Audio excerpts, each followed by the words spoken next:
آيس كريم المانجا هتعمليه في الخلاط أو في الكبة بمكونين اتنين بس والنتيجة هتبهرك. معايا نص كيلو مانجا مجمدة متقطعة قطع. هروح للخلاط أو الكبة، هنزل المانجا وعليهم كوباية إلا ربع كريم شانتيه وربع كوباية مية. هخلي معايا ربع كوباية مية كمان لو احتجتها. هنا هسلك بقى بالسباتولا الخلاط لأن هو المانجا عشان متلجة فبتاخد وقت في الخلط.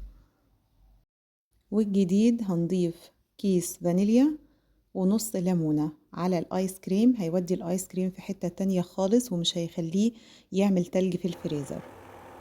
هضرب كمان مرة.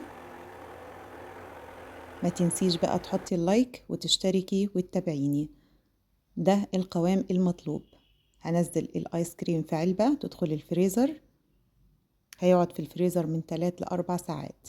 قبل ما احطه في الفريزر عندي قطع مانجا صغيرة جدا هضيفها للآيس كريم بالشكل ده، وهغطيها وهدخلها الفريزر على طول. واشوفكم الفيديو الجاي.